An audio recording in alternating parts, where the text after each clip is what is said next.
January 7, 9:48 a.m. District Court. Defendant lobby number 1. Oh, I see. I guess I should have expected this. Nobody saw the other guy,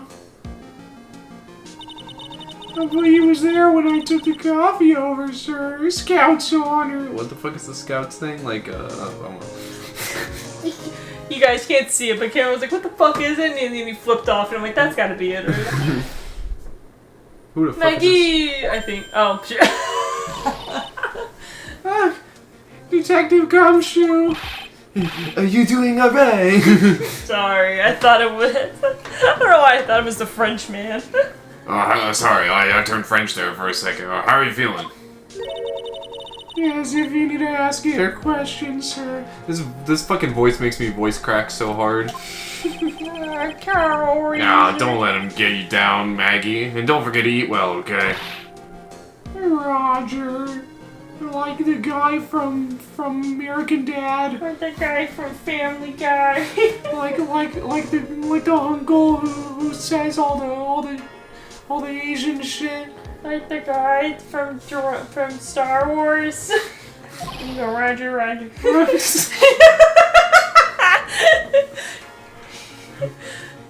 And you. Yes? You better square this case away, got it, pal? Maggie's innocent, you hear? If you screw up, then I'll be doing some squaring away myself. No! Squaring away some paperwork for your arrest. I think he's serious. Hey, detective, you're on our side for once, right? Yup. So you'll be able to help Maggie out, right? Really? Can you, sir? Of course, I got the situation under control. I'm gonna be the first witness on the stand today. If something I say doesn't match with the facts, make sure you point it out, alright? Sure. Okay, we're forming a united front today, pal. You get me? Alright, pal. I can't tell you how grateful I am, sir. I've always admired you so much, detective.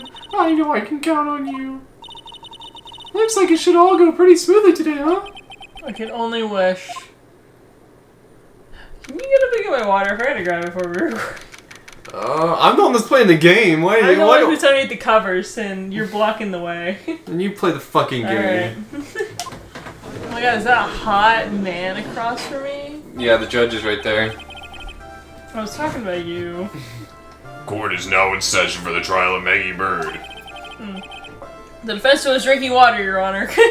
Oh, I got so many people to fucking voice. And I'm fine. Thanks, Your Honor. Gato blend number 7856. Bitter. Mr. Wright. Yes, Your Honor? What's wrong? Nothing, it's just whenever I addressed you in the previous trial, your response was... You're talking to me! It was a little, well, intimidating. No, that wasn't me. That was a phony Phoenix. I see, so our trusty Phoenix Wright is back with us now, is he? Our trusty? So, Mr. Goto, your opening statement, please. Mr. Wright, whether you're a fake or the real deal, we'll find out soon enough through this trial today. But I can already tell you, I'm the real Phoenix Wright. I wasn't questioning whether you are Phoenix Wright or not. I was questioning whether you had studied law or not. That's what I intend to find out. Honestly, Goto, I don't know if you've studied law at this point. All you do is drink coffee and say random bullshit. All you do is eat hot coffee and tell lies. There's no denying it. Behind that mask is a man who really hates me for some reason or another. I wonder what it is. As everyone is aware, the court has already given its verdict on this case once. Therefore, I won't stand for irrelevant testimony during this retrial, nor will I stand for a simple repetition of the evidence presented in the last trial. I'm not planning. Oh, fuck. I'm not planning on repeating anything that phony me said. Trust me. Now then, Mr. Goto, please summon your first witness. Like, why are you so sad? Let's start with the formalities, shall we? Name and occupation. Witness, state your name for the court. Sorry, sir. Names, Police Department Detective. Occupation, Dick Gumption. Me too, bro, me too. Other way around, Detective. Sorry about that. Anyway, I'm the officer in charge of this case since yesterday, sir. Since yesterday. All these, like, different voices are really getting me fucked up over Give me a here. voice to judge. No, I got this. Yeah. The guy who was on the initial investigation's tied up with another case now. Oh, Gumshoe's really got everything under control for everyone's sake.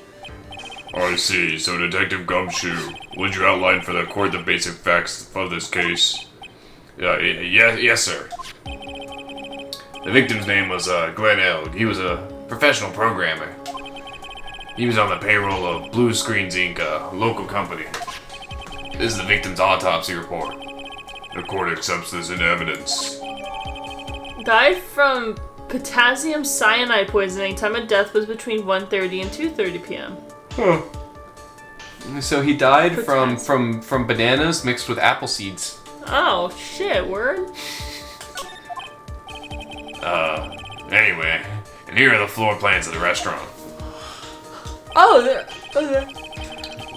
When the incident took place, the victim was standing right here. The poisoned coffee was brought over to him by the waitress. The waitress being the accused. Yeah. The victim died from poisoning almost immediately after he took a sip of the coffee. At the time of the incident, there were 2 other people in the restaurant. Mr. Gene Armstrong, the owner and chef, and a regular by the name of Mr. Victor Kudo. It still seems to be a very straightforward case to me. Blueprints of the crime scene. X equals the victim's seat. Come, Detective, take up this hammer and nail the defendant's coffin shut with your own 2 hands. Now then, Detective Gumshoe, let's have your testimony. Yes, sir. The incident. When the incident took place, the victim was alone at his table, sir. We understand that the guy, Glenn Elg. Sorry, I was remembering the bit of you telling me that his name spelled backwards is also his name, and I was like about to giggle about that. I was listening to the radio at the time. Traces of poison were found in his coffee cup. What we found was potassium cyanide. That stuff really packs a punch. And it looks like Miss Bird might have had some kind of motive.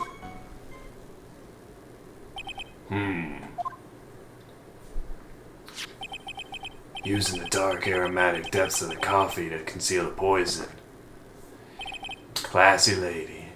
But she doesn't need to do that because he said, she said, we said, they said, all of us said that the poison has no smell. So who cares if it was in an aromatic coffee cup? You wouldn't be able to smell that shit anyways. Yeah. The facts of this case seem to be ironclad. Mr. Wright, I would ask you to begin your cross-examination, but What, yes? please, no intimidation tricks this time around. Is that understood? I already told you, that wasn't me. Starts intimidating the judge. What you doing there, pal? Who's he talking to like that? I'll whip his ass. When the incident took place, the victim was alone at his table, sir. Can I stop you for just a minute? Oh, what is it? Did I say something that contradicts the evidence? He's so desperate for that to be true, he's practically crying. Your testimony just now doesn't match with the testimony given by Miss Bird. She claims that there was another man at the victim's table. Yeah, that's what she said. Nah. What killer wouldn't say that when faced with a homicide conviction? Hey! Sadly, her testimony isn't supported by the owner or the other customer. Isn't that right, Detective Gumshoe? Yeah. Yeah, it's true. There are two testimonies tie up on that. They both said there was no other guy at the table. What should I do? Should I press this point a little harder or not? Fuck was that noise?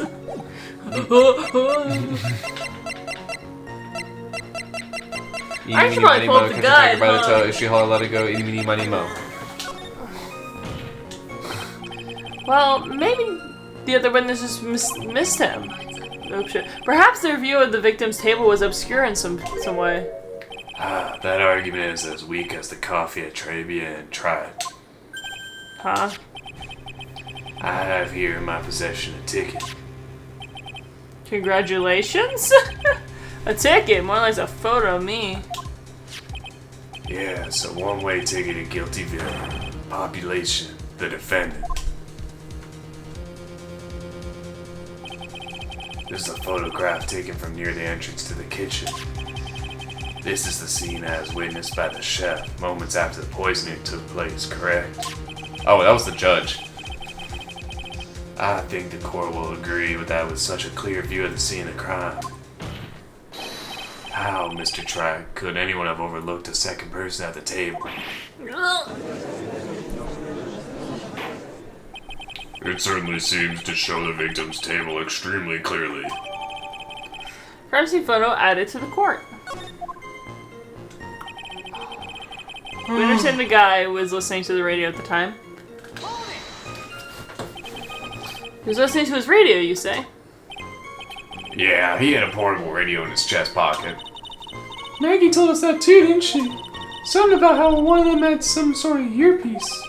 What should I do? Should I press on this point a little harder or not? I love pressing on things. I'm gonna continue pressing on things. Pressing on things is so much fun. And what was it that the victim was listening to on the radio, Detective Gumshoe? Huh? How should I know? Ah, thanks a lot. We're now one step closer than the middle of nowhere. This isn't going very well, is it? Detective, could you perhaps tell us about the poison and how it was used? Traces of poison were found in the victim's cup. So, traces of poison were found in the coffee cup and nowhere else? Not sure I get you, pal. Was the poison a liquid, or was it a powder? If I had to put it in layman's terms, I'd say it was a powdery substance. Oh. So the poison could have been in anything that was in the table. Sugar, salt, pepper. But our little vial that we have... Wait, do we even have it on We this? gave it to Gumshoe, remember, for testing? Oh, that's right. Because we were like, huh, this is a weird bottle. It doesn't have a smell to it. Huh. Do you put salt and pepper in your coffee, Track? The victim took his coffee black with no sugar. Damn. Ugh. It seems that the poison could only have been in the coffee. What should I do? Should I press on this point a little harder or not? I love pressing. You can press on me a little harder. And I'm so confident about my pressing that I save. Are you absolutely certain that the victim even drank any of his coffee? What do you mean? According to this file, the poison was found in the victim's coffee cup. But what proof is there that the victim ever drank any of it? Oh, hey, you're right, that's what I was thinking. In case you were wondering, the last objection was for the detective there. For me? Oh, hey, you're right. You may be fooling the court, but I'm not falling for it. If you have the time to waste, you have the time to present that piece of evidence. That piece, sir? Yes, that piece. The one piece, sir? Shit. Oh, what piece was it again? Oh, for Jesus Christ, Gumshoe, you can't play this stupid. This. What? I'd be grateful if this coffee's only hot enough to leave first-degree burns. Oh, now I remember. This is the, victim's coffee cup. It's honestly a beautiful cup. Yes, the victim's cup. Take a good look at the rim. Oh yes, it's unmistakable. There is clearly a coffee stain on it. Conclusive proof that the victim did drink the poisoned coffee that was in this cup. The victim gulped down the bitter death that the waitress brought to him. Like this. Ugh! For the record, the only prints on the cup were the victims and the defendants. Coffee contained potassium cyanide covered in the victim and Maggie's fingerprints. Upon further investigation of this cup, we found a certain chemical substance. And what we found was potassium cyanide. That stuff really packs a punch. So much so that it kills you. Potassium cyanide, I heard that chemical before. Exactly how strong is this poison, Detective Gumshoe? It's, well, that stuff's lethal. Like Lethal Company? Eat too much and your history. How much is too much? Honestly, I heard about the banana thing. You would have to eat a shit ton, but by the time you would die from the amount, like from like a quarter of that shit before he can even like die from the potassium.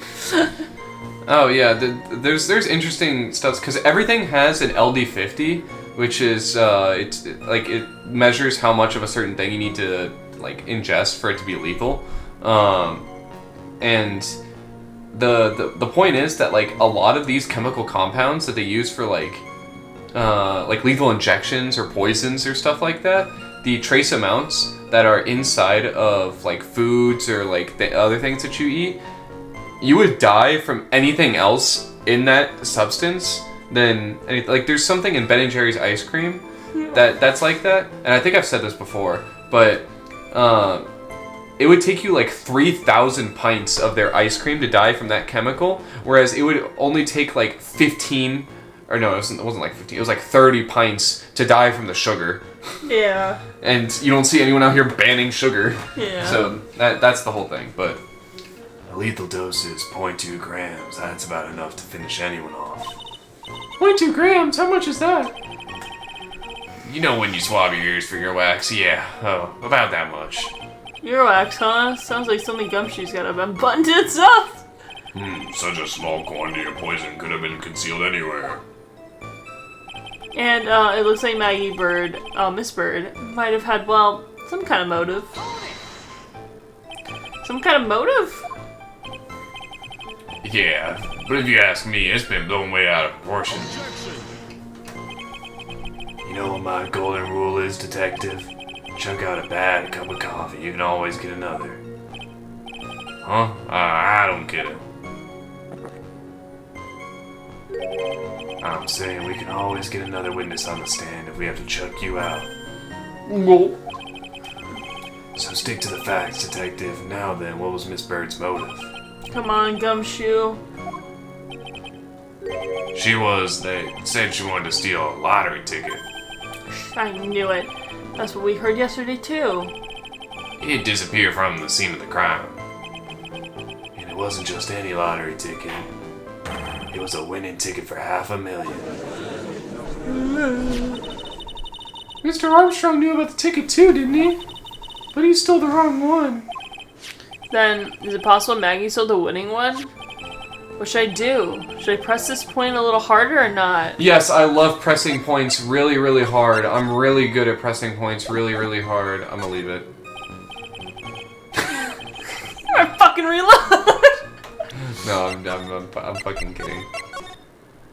You scare me, man. That was like the one that you didn't want. Wait a minute! The mere fact that the lottery ticket disappeared is no way implicates my client. I have here in my hand the very ticket in question. Oh shit! That's the $500,000 lottery ticket? One of the female police officers found it when she was conducting a search of the defendant. What? Order. She's quite a lucky bird, our little waitress. You will submit that ticket as evidence to the court immediately. I better keep an eye on that ticket. The way that Joe's voice is quivering. The winning ticket of $500,000 found during a body search of Maggie. This ticket was presented to the court in the previous trial, too. But it feels heavier now somehow. $500,000, you say? I'm drooling. It's just a scrap of paper. What matters is where it was found, Your Honor. What's on Maggie's person, unfortunately? That's enough. The facts of this case seem overwhelmingly clear to me. The defendant had ample opportunity to commit the crime of which she was charged. Furthermore, it seems beyond reasonable doubt that she did indeed commit this crime. I like an old man who knows the score. There's also the matter of the $500,000 lottery ticket. That alone provides a very credible motive. I mean, for that sum of money, even I might be tempted to bend the rules. I don't mind an old man who is weak to the siren call of money. Not good, Nick. At this rate, the judge is gonna steal the lottery ticket and we're not gonna get any of the money ourselves! Ah, shit, Vine, you're right. What do we do? Well, also, the evidence against Maggie is starting to pile up pretty fast. Yeah, that's because the court has ruled guilty once already. Sorry. I'd say it's about time to wrap up this repeat performance. You weren't even there for the first one, dumbass. With one final decisive piece of evidence. He's got more evidence against Maggie? This is the apron that delightful Miss Bird was wearing at the time. Wow, that's not the cleanest apron I've seen. That stain looks like... It can't be blood, can it? It seems the star of our play was a little flustered. And somehow spilled coffee on herself. The coffee? That's not exactly the first thing that caught my eye. Of course, the coffee stain isn't the most interesting thing about this apron. No, there's something else that stands out even more. Something else, I presume you mean? Of course, I'm referring to the pocket. The pocket? A search carried out right after the incident uncovered this. Potassium cyanide, the very poison used by the killer, was in her apron pocket. A bottle of poison in Maggie's pocket? Yeah, and Maggie's prints were the only ones on her. What? Order. The court will accept these items in evidence. Worn by Maggie at the time of the incident has a small pocket but big stains. Potassium cyanide, a deadly powdery poison, bears Maggie's prints found in her apron pocket. There's something still bothering me, Mr. Godo. Why have you not explained the blood stain to the court? Bloodstain? What bloodstain would that be? Don't play games, prosecutor. The blood-colored stain that's smeared all over the apron. That's ridiculous. No one told me about any bloodstain. You don't need to be told, just look at it. Well, detective, could this stain really be blood? No way, sir. That's it's just ketchup, sir. Ketchup? She must have gotten some on her apron while taking someone their breakfast that day. You could have spoken up a little sooner, Detective Gumshoe. Pull a stunt like that again and I'll have you drink 17 cups of ketchup, witness. Ugh. I thought everyone knew what it was already. I haven't seen anything yet to make me doubt the last ruling I made on this case. The motive, the opportunity, and the supporting evidence. They have all been clearly established. Well, Tried. Seems you really are a phony after all. Bitch! Ugh. You only know how to drive a man nuts. Witness, please continue with your testimony. Describe for the court the crime scene and the findings of your investigation there.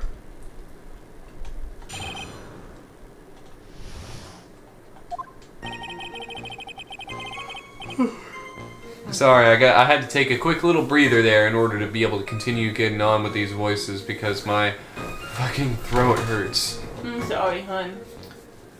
The crime was reported at 2:25 p.m. by a kind of scary old man, sir. How scary are we talking? Poor Maggie had passed out from the shock. It must have been real tough on her. The victim didn't have any identification on him, but we figured out who he was pretty quick, and then the investigation went smoothly. What, do you think I said smoothie? Yeah. I said smoothly. It sounded like you said smoothie. I'd like a smoothie right now. I know you would. When Maggie was searched, we found the lottery ticket and the bottle of poison. And that was it. There was nothing else missing from the crime scene. You identified the victim and secured your prime suspect. Very good. Last chance to convince the court you're a real lawyer, Tribe. Don't count on any more cross-examinations after this one, so let the fun begin. Alright, Cameron. Try your bestest. The crime scene was reported at 2:25. Just in case. Wait, kind of scary old man, sir. Scary old man? Detective Gumshoe? There's an old man who's a regular at the restaurant where the incident happened. Ah, they're obviously talking about the same old man. Officers were dispatched right after the report came in, but the old guy still made a fuss. Oh, what took you so long? Then he hurled abuse at them in seeds. Seeds. It was nothing. I caught each one with my teeth. I guess not even the mighty Gato can avoid being attacked by that guy. The old man was the only other customer at the place at that time. He took his time finding a payphone apparently, so he was late reporting the crime. Poor Maggie had passed out from the shock and must have been real tough for her. How long was the defendant unconscious for? The officers got to the crime scene at around 2:40. Maggie was still out cold in the kitchen at that time. It took another 10 minutes or so before she came to. I would have liked to have been able to see myself. I bet you would have liked to have carried out the search too. I would have loved to see Maggie sleep like that, all pretty and peaceful. You're a pretty professional detective Gumshoe, not a professional bird watcher. Save the romantics for your own time, detective. All we need to know about is the investigation. Oops, I guess I'm pretty rare right now, aren't I? The victim didn't have any identification with him. Sorry, hit the wrong one. Didn't have any? Are you saying that it was stolen then? No, I don't think so. The victim didn't have a driver's license or even a credit card on him, pal. What? All he had was 58 cents in his wallet. 58 cents? Yeah, I can't believe I found someone with less in their wallet than me, pal. The victim sounds like he was a thoroughly miserable young man. Or some kind of outlaw. Why not give him a bit of an edge? I think I'm onto something here. Well, we found out who he was pretty quickly, and then the investigation went smoothly. Wait a second. Oh, did I say something dumb again? Let me paraphrase what you just testified to this court. The victim didn't have any form of identification. That's basically what you said, yes? Yeah, basically. In that case, how were you able to identify the victim so quickly? Oh, that. He's so let down. He's got the whole sagging shoulder and puppy dog eye thing going. There was a prescription bag on the victim's table along with the lottery ticket. It seems Mr. Glenelg visited his doctor before he went to Tribulations. We got the victim's name from the medical records of the doc who prescribed the meds. That's a reliable enough source for the court. What should I do? Should I leave this alone or ask for hear more? Leave it. Ask for the prescription, ask for... Ask about the prescription bag, ask about his health insurance. Sure, what's in here? So what sort of medication was in the bag? Well, actually, the bag we found was empty. Huh? Yeah, completely empty. It was completely empty? The victim's prescription bag. The victim got this from the doctor before going to his began. The bag is empty. Oh, fuck would he... Just throw it away if it's empty. You're entering an empty paper bag as evidence. Desperate are you, Tried? Now, what happened with the investigation after that, detective?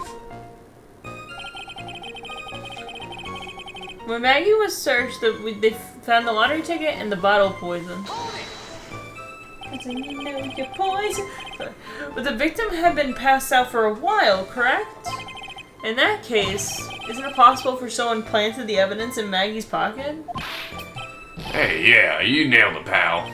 It happens to me all the time. We had a department party the other day, and when I got home, I was wearing the boss's shoes. Keep up this crazy testimony, detective, and those shoes will end up down your throat. Oh, I'm sorry. So, tried. Someone planted the evidence in Maggie's pocket? That's a pretty bold statement. Care to back it up with some evidence? Well, I'd love to if I had any. It appears you have no evidence to support your theory, Mr. Wright. Continue with your testimony, witness. And that was it. There was nothing else missing from the crime scene. So the $500,000 lottery ticket and the bottle of poison was accounted for? Yeah. Interesting. It's true that those two items were accounted for, but wasn't there another lottery ticket that was stolen that day? Oh, yeah, the one the restaurant owner took. He won a whole $1 with it. What a lucky guy, huh? And they were just going to let him get away with it? It was just $1, detective. I guess no one cares when it's that little, except for Gumshoe. If they don't find a hole in this testimony, the judge is going to hand down his verdict. Gumshoe hasn't given us anything to work with. And we can't find any contradictions if he doesn't give us something. Yeah, that's true. But Maggie and Gumshoe are like Dumb and Dumber. Our only hope is that they are so dumb they miss something so obvious. Come on, Gumshoe, be the dumbest you've ever been. Alright, let me see if I can edge you to a hint. Oh. Give me a second. Okay.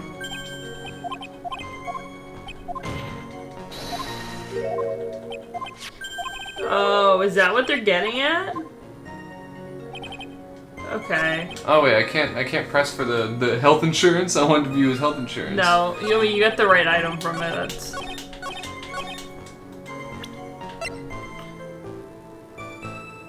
Yeah. Alright. It was reported at 2:55 p.m.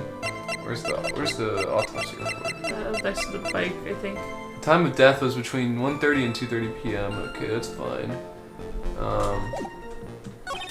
Poor Maggie had passed out from the shock. It must have been real tough on her. That's fine, I think. Victim didn't have any identification on him.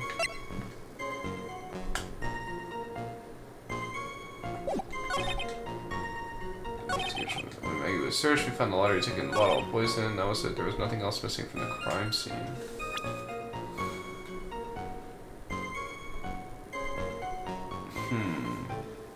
The only thing that I thought was missing. Well, okay. My thought being, they just gave us a couple of pieces of evidence, so I'm turning towards these.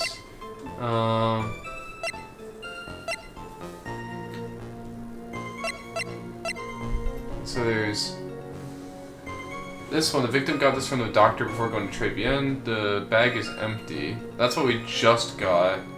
Yeah. Which makes me think it's important to what we're dealing with here.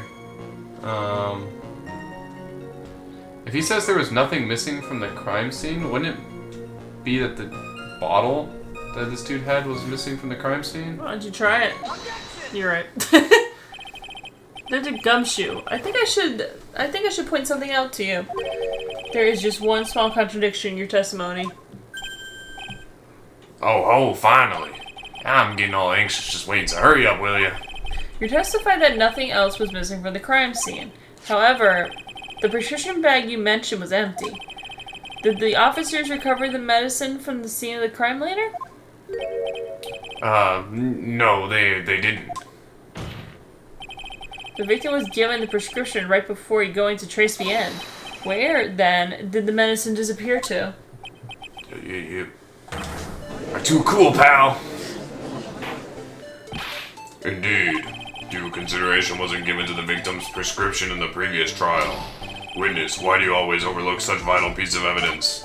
I guess that's the most careless thing I've done so far, huh? The victim was killed by poison, and the victim's medicine mysteriously disappeared. The victim's own prescription could have been the lethal poison itself. Order. Well, Mr. Godo, what do you have to say to that? That's all. What? Read for the court the name of the clinic on the prescription bag, if you will. What's the clinic's name got to do with anything? New ear. I can't fucking read that shit. Laryngological? Oh, that's that is the precise name for an ear doctor. Oh, okay. I'm pretty sure. It might be that's what is it called? ENT? Ear, nose, throat. Oh, okay. I think that's because because they're all connected sciences, I know. yes, yeah. It's exactly a sinus doctor, I'm pretty sure. Yeah. Just what kind of illness was the victim suffering from, Mr. Godo? Hardly an illness, Your Honor. More like a bitter war wound, you could say. A war wound. The day before the incident, Mr. Elg found himself in a fight. He took a blow to the side of the head and ruptured his eardrum. Oh, that sucks, bro. He ruptured his eardrum. Then what on earth was the prescription he was given? It was a cream that was to be applied topically inside his ear canal, not to be ingested. What? It's mentioned in the autopsy report if you read the fine print. Bitch! They found traces of the medication in the victim's left ear. Yes, here it is, in very, very, very, very, very, very fine print. It seems Mr. L correctly applied some of his medication while he was at Tribia. Therefore, it would be absurd to believe that he would have eaten his medication. Ugh. It seems that this medication is irrelevant to the case after all. No. Nick, if you don't think of something quick, it'll all be over. She's right. I'm not good at thinking of things quick, so I'm gonna save. Good job. But I can't get away with any old weak objection. What do I do? I love only 2 bars. I'm gonna push this shit. Only moments ago, Mr. Gatto made the following statement. It seems Mr. L correctly applied some of the medicine while he was at Tribulations. If that's the case, then why was the medicine not found at the scene of the crime? But the medication in question was for topical use inside the ear canal. That doesn't change the fact that it could not be found at the scene of the crime.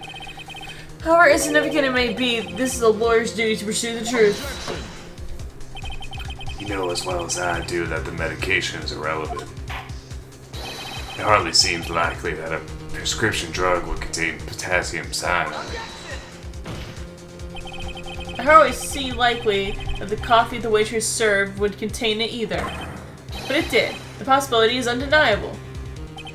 Ugh. That's enough. Mr. Godo is the detective, the only witness the prosecution wishes to call. Mr. Godo? I got my own witness I'd like to call, sir. It's the old man who was there in the restaurant on the day of the murder. Mr. Kudo, the pigeon hater. Why does he hate the pigeons? He was throwing fucking seeds at them. So. Well, can't you feed them doing that? Well, I think he was throwing them directly at the pigeons, not Fuck you! I should He's fucking bullet seeding them. I should hit the squirrel when I feed her and go, fuck you, this the food on her shell or some shit. Yeah, and she's gonna look at you, she's gonna be like, oh, pellets. Yeah. Oh, my favorite time of the day, eating time. Yeah, speaking of which, she needs to be fed, but Yeah. that's besides the point. Very well. The matter of the disappearing medication seems little more than trivial at best. However, it wasn't explored at all in the previous trial, and that is something that bothers me. Yay! Good job, Nick. However inconsequential this may be, you did it! Yay! The court will adjourn for a 10-minute recess, after which we will hear the prosecution's next witness. I suppose this means I'll just have to finish you off in my last 6 cups. Court is adjourned for recess. You already drank 11 cups? January 7th, 11:03 a.m. District Court. Defendant Lobby number 1. Whew, that was close. I fucking feel you. Tell me about it. I nearly died in there. Yeah, that's my line, sir. No, it's my line. I think I really did die a little bit. No, it's my line, sir. Give me It the... looks like we all nearly died in there. I can't believe Detective Cumshaw. How could he betray us like that? Huh? He said he'd help me. Well, he totally set me up. I don't think he meant to do that, Maggie. He was backed into a corner. I mean, that guy's got to do his job, right? It's okay. I know all about lies and betrayal. I've had them my whole life. And it really hurt this time. It felt like someone punched me hard in the stomach. I hate that guy. I don't ever want to see him again. Poor Gumshoe. So the next one is going to be the old guy from the park, right? Yeah, Mr. Kudo, lover of waitress outfits and projectile seeds. Yeah, I bet he's going to be really stubborn. I mean, he's pretty set in his ways, you know. Really, you don't say. Yeah, he's a big old grouch. Are you going to be able to handle him, Nick? Yeah, I should be able to. Yeah, I can take on whatever he throws at me, even those never-ending bird seeds. Is this a to be continue? Fuck. Well, it doesn't matter if it's a to be continued because we went to courtroom number 4 even though we were in lobby 1. Yeah. All right. We are going to save at this point. Yeah, and the next one we'll see what this old little fucker has to say, and I'll be doing my dying old man voice. Yeah. Hate to be cutting this one a little bit short while we're still in the middle of the trial here, but to be honest with y'all, my voice is killing me after doing all that shit. So I'm gonna be glad to be taking a break. I'm fine for right now. But anyways, we still made some progress. We learned what the poison was. We learned that this dude has a ruptured eardrum, and curious how that's gonna go about it. I wonder if the little bottle that we sent off was his medicine. Oh, I wonder, because it had no smell to it. Yeah. Well, I'm curious if they got like switched or something. I don't know. But regardless, we are going to find out a lot of these answers and more in the next one. So thank y'all so much for watching, and we shall see y'all in the next one. Yeah, bye guys. Bye bye.